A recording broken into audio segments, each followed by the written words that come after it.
আমার আব্বু আমার একটা ইবো গান কিনা ম্যাচ কইরা দিছে। মেলায় যাই রে, মেলায় যাই রে, মেলায় যাই রে, মেলায় যাই রে। এই বেটা তোরা কই যাবি? যাওয়ার আগে সব বের কর, পকেটে যা আছে সব দিয়ে যা, নাহলে কিন্তু একবার গুলি করে খুলে দিন। আব্বু তুমি আমারে হিপ হপ বান্ডেল কিনা দাও। আরে বেটা কস কি? হিপহপ বান্ডিলের দাম জানোস কত টাকা? আমি তোর আব্বা লাগি, আমি নিজেই অন্তরে হিপহপ বান্ডিল পরি নাই, আর তুই বেটা হিপহপ বান্ডিল চাস?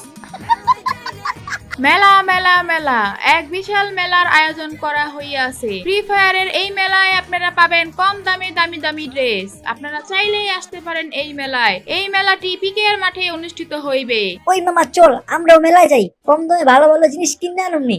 চল যাই, লাভ হইব অনেক। আরে বেটা তোর কাছে কি টাকা আছে নি? মেলায় যা করবি কি? আরে বেটা চল চল, কিছু নিলে নাই কিনলাম, চল একটু দেখে আই মেলাটা। আচ্ছা চল, আমাকে বাচ্চা গিলিরও সাথে নিয়ে যাই। আচ্ছা ঠিক আছে চল, আমি আমার বাচ্চারা নিয়ে নিই। A few moments later. এই যে ভাই দেখালন ভাই চালন, সবচেয়ে সুন্দর রিয়াল বান্ডিল, ক্রিমিনাল বান্ডিল। আমাদের কাছে পাবেন ক্রিমিনাল বান্ডিলের সবগুলা কালেকশন। হলুদ সবুজ লাল ক্রিমিনাল বান্ডিল মাত্র 150 টাকা, 150 টাকা। কম দামি জিনিস নিয়ে ঠকেন না ভাই, নিবেন যখন রেয়াল জিনিসই নেন। হিপ হপ বান্ডিল নেন, সস্তা বান্ডিল নিয়ে কোনো লাভ আছে?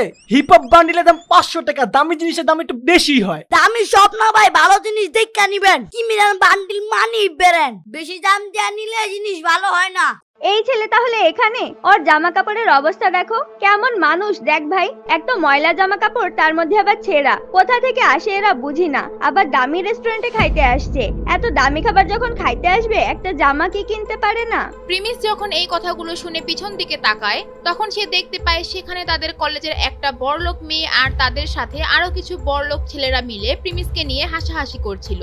আর ঠিক তখন সেখানে একটি মেয়ে আসে, আর তাকে দেখেও তারা খারাপ আচরণ শুরু করে। এই যে দেখো, এক গরিবের কথা বলতে না বলতে আরেক গরিব এখানে এসে হাজির হয়েছে। এদেরকে একটু লজ্জা নাই? এত দামি হোটেলে এসে খাবার খাইতে আসে, দেখো ড্রেসের কি অবস্থা। এটা দেখে প্রিমিস বুঝতেছিল না আসলে ওরা মানুষের সাথে এত খারাপ ব্যবহার করে কিভাবে। প্রিমিস বা সেই গরিব মেয়েটি তাদের সাথে কোনো কথাই বলেনি, তবুও কেন তারা এত খারাপ আচরণ করে? কি হবে এখন? প্রিমিস কি প্রতিবাদ করবে? সেটা দেখার আগে আমরা চলে যাব ভূমিকা আর ইয়াসমিনের কাছে। ভূমিকা হঠাৎ করে সেই ইয়াসমিনের কাছে সেই ব্যাংকের বড়লোক ছেলের কথা জানতে চায়। ইয়াসমিন, আমি একটা কথা বলতে ভুলে গেছি। কিছুদিন আগে তোমাদের ব্যাংকে একটা ছেলে আসছিল না, অনেক বড় লোক। ও কি আর ব্যাংকে আসছিল? আমি না তোমাকে বলছিলাম ওই ছেলে আসলে ওর নাম্বারটা আমাকে দিতে?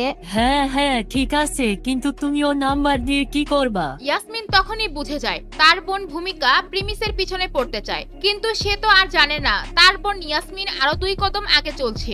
আরে নাম্বার পাইলেই তো কথা হবে, আর কথা বললেই তো সামনের দিকে আগাবে না।